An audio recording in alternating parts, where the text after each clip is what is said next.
시편 9편 1절에서 20절 말씀입니다.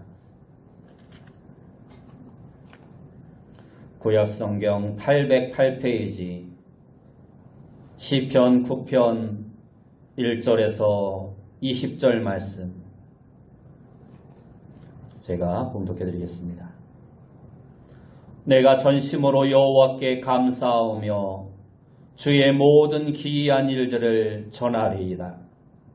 내가 주를 기뻐하고 즐거하며 지존하신 주의 이름을 찬송하리니 내 원수들이 물러갈 때에 주 앞에서 넘어져 망함이니이다. 주께서 나의 의와 송사를 변호하셨으며 보좌에 앉으사 의롭게 심판하셨나이다. 이방 나라들을 책망하시고 악인을 멸하시며 그들의 이름을 영원히 지으셨나이다. 원수가 끊어져 영원히 멸망하였사오니 주께서 무너뜨린 성읍들을 기억할 수 없나이다. 여호와께서 영원히 앉으시며 심판을 위하여 보좌를 준비하셨도다. 공의로 세계를 심판하시며 정직으로 만민에게 판결을 내리시리로다. 여호와는 압제를 당하는 자의 요새이시요 환난 때의 요새이시로다. 여호와여, 주의 이름을 아는 자는 주를 의지하오리니 이는 주를 찾는 자들을 버리지 아니하심이니이다. 너희는 시온에 계신 여호와를 찬송하며 그의 행사를 백성 중에 선포할지어다. 피 흘림을 신문하시는 이가 그들을 기억하시며 가난한 자의 부르짖음을 잊지 아니하시도다. 여호와여, 내게 은혜를 베푸소서. 나를 사망의 문에서 일으키시는 주여, 나를 미워하는 자에게서 받는 나의 고통을 보소서. 그리하시면 내가 주의 찬송을 다 전할 것이요 딸 시온의 문에서 주의 구원을 기뻐하리이다. 이방 나라들은 자기가 판 웅덩이에 빠짐이요 자기가 숨긴 그물에 자기 발이 걸렸도다. 여호와께서 자기를 알게 하사 심판을 행하셨으며 악인은 자기가 손으로 행한 일에 스스로 얽혔도다. 악인들이 스울로 들어가며 하나님을 잊어버린 모든 이방 나라들이 그리하리로다. 궁핍한 자가 항상 잊어버림을 당하지 아니하며 가난한 자들이 영원히 실망하지 아니하리로다. 여호와여, 일어나사 인생으로 승리를 얻지 못하게 하시며 이방 나라들이 주 앞에서 심판을 받게 하소서. 여호와여, 그들을 두렵게 하시며 이방 나라들이 자기는 인생일 뿐인 줄 알게 하소서. 셀라. 아멘. 우리 옆에 분들과 인사합시다. 만나서 반갑습니다. 다시 한번 인사합시다. 오늘도 큰 은혜 받읍시다. 오늘 우리가 읽은 말씀을 통하여 세상을 이기는 단순한 믿음, 세상을 이기는 단순한 믿음이라는 제목으로 함께 은혜의 말씀을 알길 원합니다. 지금은 은퇴하신 한 노 목사님의 간증 가운데 이런 이야기가 있습니다. 목사님이 어느 주일날 예배를 마친 후 교인들과 인사를 하는데 오랫동안 심장병으로 고생하시던 할머니 한 분이 자녀들에게 갇히게 되었다고 하면서 선물을 가지고 와서 인사를 하는데, 목사님 정말 고맙습니다. 목사님이 10년 동안 제게 안수기도를 해주셔서 내 심장병이 나았습니다 하는 것이었습니다. 그런데 목사님은 그 할머니 집사님에게 안수를 해준 적이 없었습니다. 그래서 할머니에게 묻습니다. 할머니, 제가 언제 안수해드렸습니까? 하고 물었더니 그 할머니 집사님이 예배를 마치고 나올 때마다 목사님의 손을 잡고 인사드릴 때 자기의 한 손은 가슴에 얹고 스스로 기도를 했다라는 것입니다. 자기는 그것이 10년 동안 목사님한테 안수 기도 받은 것으로 믿었다는 것입니다. 그러는 사이에 자신의 심장병이 깨끗이 나았다라는 것입니다. 그러면서 목사님이 그분을 통해서 깨달은 것이 하나 있는데 바로 믿음은 참으로 단순한 것이다 라는 것을 깨달았다고 합니다. 오늘 본문 시편 9편을 읽어보면 1절에서부터 우리의 눈을 번쩍이게 하는 말씀으로 시작하고 있습니다. 1절을 보면 내가 전심으로 여호와께 감사하며 주의 모든 기이한 일들을 전하리이다 하고 말씀하고 있습니다. 지금 시편 기자는 무엇인가 하나님에 대하여 놀라운 일, 기이하고 특이한 일을 간증하겠다, 얘기하겠다라는 말입니다. 그래서 무엇이 그리 기이하고 놀라운 일인가 하고 계속해서 뒤에 구절들을 살펴보니 3절에서 8절 말씀에서는 하나님께서는 악인들을 심판하신다라는 것이고 9절에서 11절 말씀에는 하나님께서는 하나님의 이름을 아는 자, 하나님을 의지하는 자, 하나님을 찾는 자를 버리지 않으신다라는 내용이고 18절에서 20절 말씀에서는 하나님께서는 가난하고 궁핍한 자들을 구원하신다라는 내용입니다. 1절 말씀을 읽을 때만 해도 뭔가 대단한 것을 기대했는데 9장에 기록된 내용들을 보면 솔직히 조금 실망스러운 것이 사실입니다. 왜냐하면 이러한 내용들은 이미 우리가 다 알고 있는 내용들이기 때문입니다. 그래서 이것은 우리에게 있어서 별로 놀라운 일도 그리고 기이한 일도 아닙니다. 그렇다면 다시 한번 생각해 보시기 바랍니다. 나는 하나님은 악한 자를 심판하시고 하나님의 이름을 알고 의지하는 자를 구원하신다라는 것을 정말로 의심하지 않고 믿고 있는가 하는 것입니다. 이것을 정말 믿고 우리가 이것을 신뢰한다라면 우리의 인생은 너무도 편안하고 쉬워질 것입니다. 왜냐하면 우리가 이러한 사실을 온전히 믿는다면 고민하고 갈등하고 두려워하고 염려할 필요가 우리에게 없기 때문입니다. 하나님이 다 심판하시고 하나님이 결코 우리를 버리지 아니하시고 하나님이 우리를 구원하신다는 것을 믿는다면 우리는 그냥 말씀대로 하나님께서 모든 것을 다 이끌어 주실 거야 하고 편안하게 살면 되는 것입니다. 그런데 우리는 항상 살기 힘들다, 혼란스럽다, 우울하다, 죽고 싶다, 힘들다 말을 하며 살아갑니다. 그것은 하나님의 말씀을 알기는 하지만 실제로 그 말씀을 하나님의 말씀으로 믿지 못하기 때문입니다. 우리가 정말 하나님의 말씀을 온전히 의심하지 않고 믿는다면 오늘 우리도 시편 9편의 기자처럼 하나님이 하시는 모든 일들에 대해서 그래 맞아 정말 기이하고 신기한 일이야 하고 화답할 수 있는 것입니다. 오늘 예배가 끝나고 우리가 집으로 돌아갈 때 어떻게 집에 가지? 이렇게 고민하고 염려하고 방황하는 분이 한 분도 없을 것입니다. 날씨가 좀 덥고 좀 거리가 먼 분도 있겠지만 걸어가거나 차를 타고 가거나 집에 가는 길은 너무나 잘 알고 있고 쉬운 것입니다. 우리의 인생길도 이와 마찬가지입니다.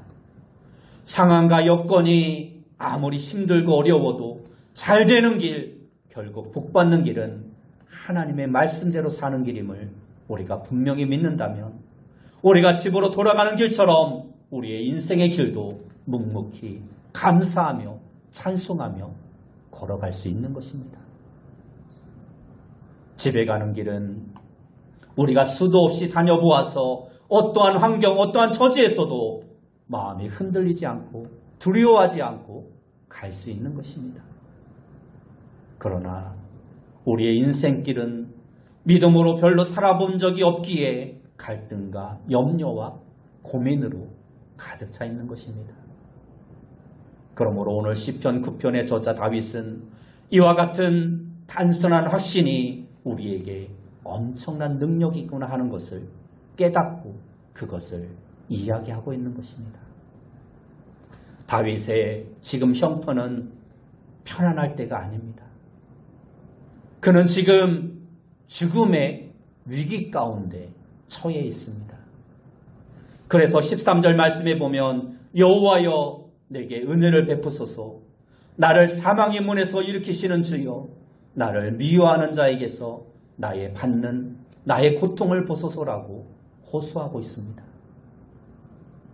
그런데도 다윗은 이와 같은 위기의 상황에서도 하나님께 기도만 한 것이 아니라 이미 그가 알고 있는 하나님으로 인해 승리의 노래를 선포하고 있다는 것입니다. 9절 말씀에 보면 여호와는 압제를 당하는 자의 요새시요 환난 때에 요새시로다 라고 선포하고 11절 말씀에서는 너희는 시온에 계신 여호와를 찬송하며 그의 행사를 백성 중에 선포할지어다 하고 말씀하고 있습니다. 그리고 18절 말씀에서는 궁핍한 자가 항상 잊어버림을 당하지 아니하며 가난한 자들이 영원히 실망하지 아니하리로다 하고 말씀하고 있습니다. 그렇다면 다윗은 어떻게 이렇게 단순하고 명확한 믿음을 가지고 있게 되었을까요? 다윗은 10절 말씀에서 여호와여 주의 이름을 아는 자는 주를 의지하오리니 하고 고백하고 있습니다. 이 말씀은 하나님의 이름을 온전히 아는 자가 하나님을 의지할 수 있다라는 것입니다. 하나님의 이름은 이미 우리도 많이 들어서 알고 있습니다. 그러나 하나님의 이름에 대하여 우리는 다윗이 아는 것처럼 알지 못하고 살아가는 사람들이 너무 많다라는 것입니다.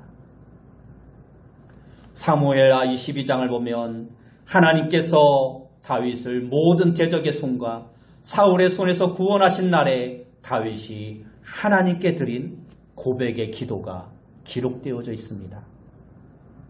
사무엘하 22장 2절과 3절 말씀에 보면 여호와는 나의 반석이시요 나의 요새시요 나를 위하여 나를 건지시는 자시요 나의 피할 나의 반석의 하나님이시요 나의 방패시요 나의 구원의 뿌리시요 나의 높은 망대시요 그에게 피할 나의 피난처시요 나의 구원자시라 나를 폭력에서 구원하셨도다 하고 말씀하고 있습니다. 다윗의 이 고백은 그가 하나님에 대해서 단지 전해드려서 말씀을 통해서 아는 지식을 통해서 아는 그러한 내용이 아니었습니다. 다윗의 이 고백은 다윗 자신이 실제 경험하고 느끼고 체험한 하나님이었습니다. 바로 이 점이 중요한 것입니다. 다윗은 자신이 하나님을 믿을 때 얼마나 놀라운 일들이 일어났는지 수도 없이 경험한 사람이었습니다. 다윗이 지은 시편 23편은 너무나 유명한 시편입니다. 이 시편을 기록할 당시에도 다윗의 형편은 사울왕의 지독한 시기를 받아 죽을 힘을 다하여 도망 다닐 때였습니다. 다윗에게 무슨 잘못이 있어서가 아닙니다. 오직 사울왕의 시기를 받았기 때문에 그는 고난을 받았던 것입니다. 다윗은 이런 사람이었습니다. 그런데도 그는 여호와는 나의 목자시니 내게 부족함이 없으리로다 라고 고백하고 있습니다. 그는 사망의 음침한 골짜기를 다녔습니다. 원수와 맞닥뜨리는 일도 몇 번 있었습니다. 그때마다 다윗은 잠잠히 하나님의 말씀을 묵상하였습니다. 여호와가 나의 목자이시지 하나님이 나와 함께 하시지. 그러면 그는 주저없이 하나님, 내가 부족함이 없습니다 하고 고백할 수 있었던 것입니다. 그래서 하나님께서는 그러한 다윗의 믿음대로 참으로 그에게 부족함이 없는 삶을 살게 하셨던 것입니다.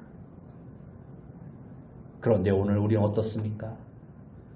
여러분은 예수님 한 분으로 인하여 부족함이 없으십니까? 예수님으로 인하여 지금 너무나 행복한 삶을 살고 있습니까? 세상의 금은 부하보다 예수님 한 분으로 충분한 삶을 살고 있습니까? 우리는 이 질문에 선뜻 예라고 대답하지 못할 것입니다. 지옥에 갈 자가 천국에 가게 되었고 마귀 자식이 하나님의 자녀가 되었고 예수님이 우리 안에 오셔서 임마누엘 하고 계신데 무엇이 더 필요합니까? 라고 말하면 고개를 끄덕입니다. 다시 말해서 그러한 것은 알고 있다라는 것입니다. 그러나 그것이 곧 우리의 믿음은 아니라는 것입니다.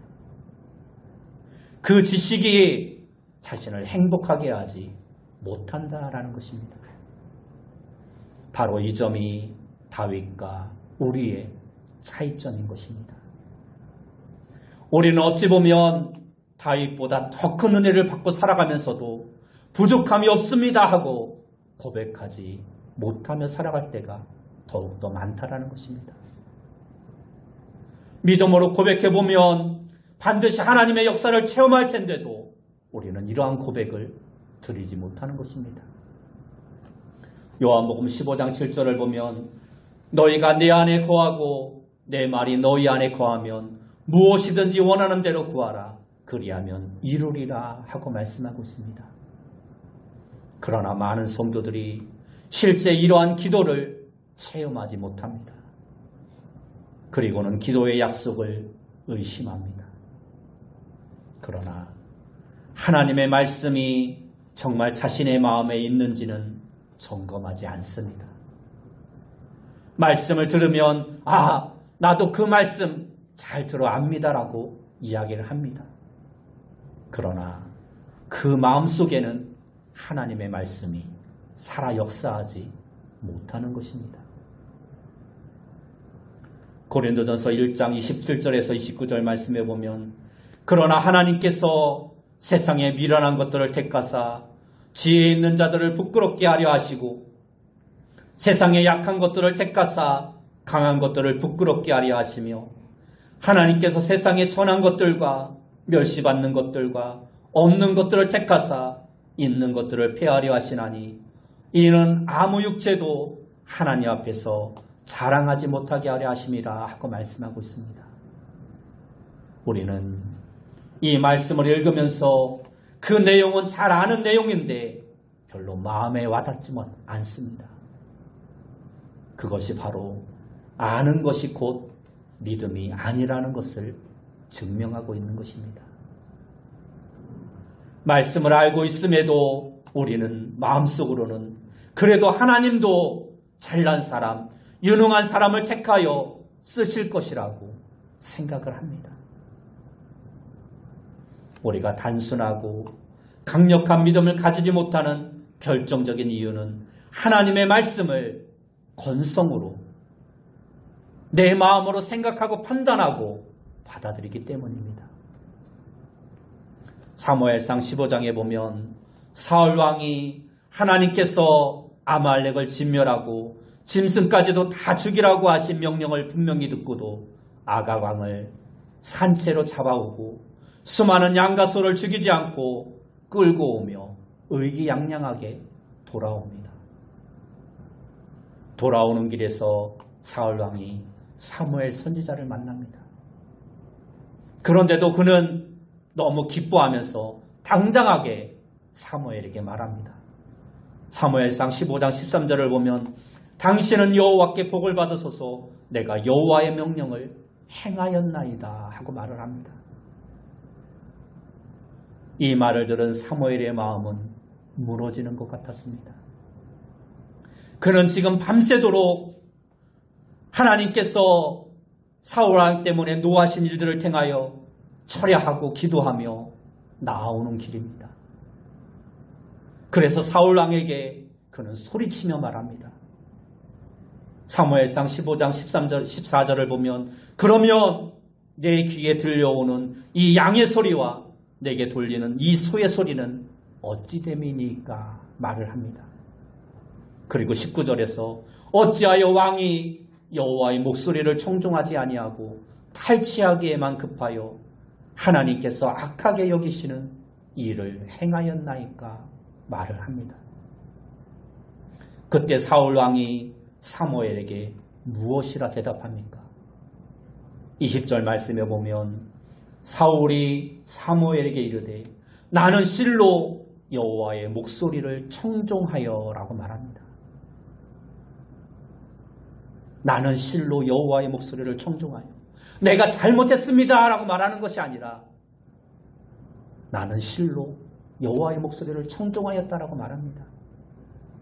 이처럼 그때나 지금이나 하나님의 말씀대로 살지 않으면서도 자신이 말씀대로 살고 있지 않다는 것 그 자체도 모르며 살아가는 사람들이 너무 많다라는 것입니다. 단지 몰라서 문제라면 가르치면 됩니다. 바로 살지 못했던 자가 복음과 진리를 깨닫고 바로 서는 것을 보는 것은 너무나 큰 기쁨인 것입니다. 그러나 대부분의 경우는 말씀을 몰라서의 문제가 아닙니다. 문제는 말씀을 알면서도 말씀대로 살아야 한다는 결단이 없기 때문입니다. 말씀을 말씀으로 믿지 못하기 때문입니다. 우리가 평소에 하나님의 말씀을 들을 때 어떻게 대하는지 실제 그 말씀 앞에 서보면 잘 알 수 있습니다. 고린도전서 6장 19절에서 20절 말씀에 보면 너희는 너희 자신의 것이 아니라 값으로 산 것이 되었으니 그런즉 너희 몸으로 하나님께 영광을 돌리라 말씀합니다. 고린도서 15장 15절에서는 다시는 그들 자신을 위하여 살지 않고 오직 그들을 대신하여 죽었다가 다시 살아나신 이를 위하여 살게 하려 하심이라 말씀합니다.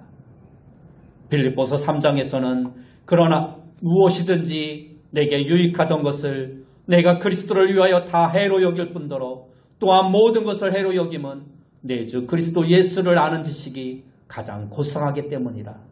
내가 그를 위하여 모든 것을 잃어버리고 배설물로 여김은 그리스도를 얻고 그 안에서 발견되려 함이라 하고 말씀합니다.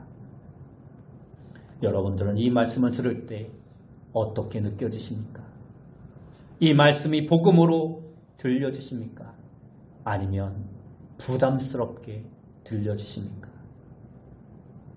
어떤 목사님은 이 말씀이 너무나 자신을 부담스럽게 하여 성경책의 이 구절들을 칼로 오려낸 목사님이 있다고 합니다. 그러나 그 성경책을 보는 순간 그가 한 일이 무엇인가를 깨닫고 충격을 받으며 오히려 회개하고 기도하였다라고 합니다. 우리는 때로 이러한 사람을 비난할 수 있습니다. 어떻게 목회자가 그럴 수 있느냐? 그러나 우리도 마음으로는 얼마든지 이처럼 성경책의 말씀을 오려내고 내 마음대로 내 뜻대로 믿고 판단하고 생각하며 살아올 때가 많지 않았는가 생각해 보아야 합니다. 그러면 우리가 어떻게 이러한 믿음의 걸음을 온전히 내디딜 수 있을까요?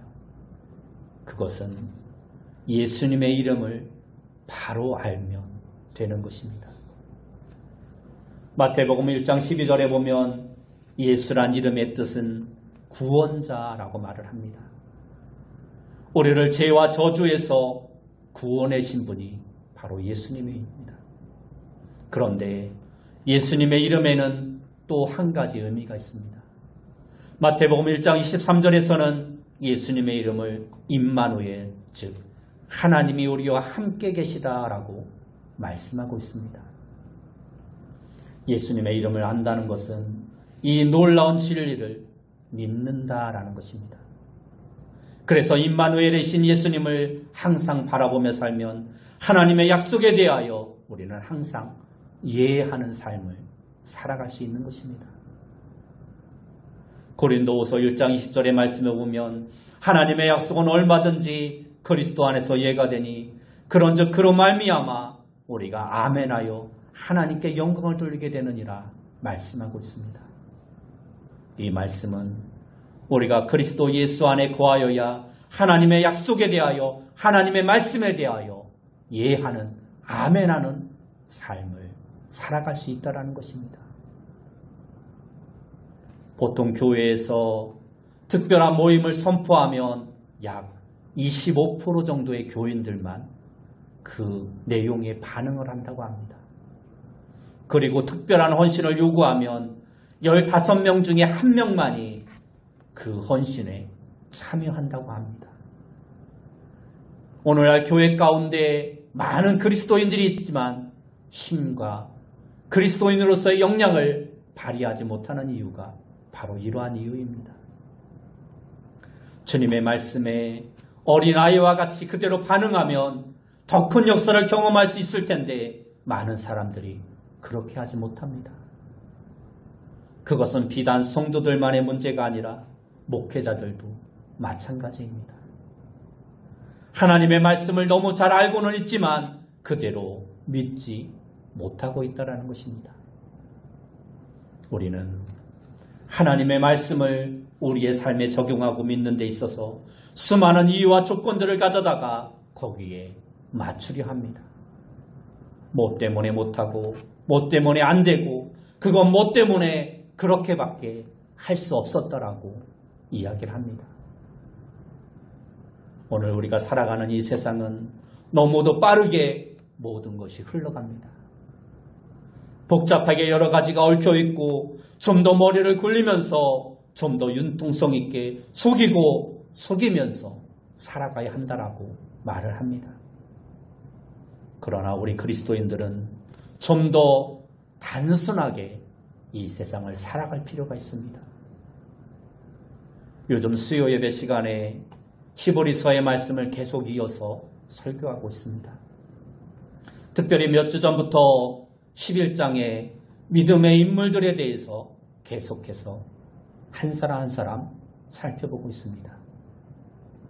아벨과 에녹, 노아, 아브람, 사라, 이삭, 야곱, 요셉, 모세. 이들의 믿음을 보면 참으로 대단하고 훌륭한 믿음의 사람들처럼 느껴지고 우리도 그들의 믿음을 닮고 싶다라고 생각을 합니다. 그러나 꼭 그렇게 위대한 믿음의 인물들의 믿음이 그 믿음만이 다가 아닙니다. 오늘 서두에 말씀드린 것처럼 아무것도 아닌 작은 일도 믿음으로 받고 기도하면 그 믿음도 귀한 믿음이 되는 것입니다. 마태복음 17장 20절 말씀에 보면 만일 너희에게 믿음이 겨자씨 한 알만큼만 있어도 이 산을 명하여 여기서 저기로 옮겨지라 하면 옮겨질 것이요 또 너희가 못할 것이 없으리라 말씀합니다. 우리에게는 이와 같이 겨자씨만한 믿음만 있어도 되는 것입니다. 미국의 그리어라는 목사는 그가 쓴 책 하나님을 하나님 되게 라는 책에서 그리스도인들이 진짜 하나님을 훨씬 더 작은 하나님으로 바꿔치기 하고 있다 하고 말을 하고 있습니다. 진짜 하나님을 작은 하나님으로 바꿔치기 하고 있다. 그렇습니다. 많은 사람들이 자신의 좁은 마음과 자신의 좁은 시각 안에 하나님을 가둬놓고는 하나님도 어쩔 수 없다라고 말을 합니다. 사실 아벨, 에녹, 노아, 아브라함, 이삭, 야곱, 요셉 그들의 믿음은 자세히 살펴보면 대단한 믿음이 아닙니다. 그들은 그저 하나님을 하나님으로 믿었을 뿐입니다. 그런데 우리는 그 하나님을 내가 만든 작은 하나님으로 만들어 놓고 믿는 것입니다. 하나님을 하나님으로 믿지 못하고 내가 생각하는 하나님, 내가 판단하는 하나님, 내 가치관 속에 갇혀놓은 그 하나님으로 생각하기에 아브라함이 믿었던, 이삭이 믿었던, 야곱이 믿었던 그 하나님이 아닌 우리의 생각 속에 갇혀있는 작은 하나님으로 만들어 놓았던 것입니다. 믿음은 어렵고 복잡한 것이 아닙니다. 말씀을 말씀 그대로, 하나님을 하나님으로 단순하게 믿으면 되는 것입니다. 우리의 마음속에서 먼저 하나님을 하나님 되게 해야 합니다. 오늘 다윗이 시편 9편에서 말씀하고 있는 그 내용을 우리는 그대로 믿고 확신하는 자가 되어야 합니다. 여러분 모두가 이 하나님의 말씀을 말씀 그대로 믿고 하나님의 말씀대로 무조건 순종하겠다는 단순한 믿음으로 이 세상을 이겨나가는 귀한 믿음의 성도님들이 다 되시길 예수님의 이름으로 축원합니다. 기도하겠습니다.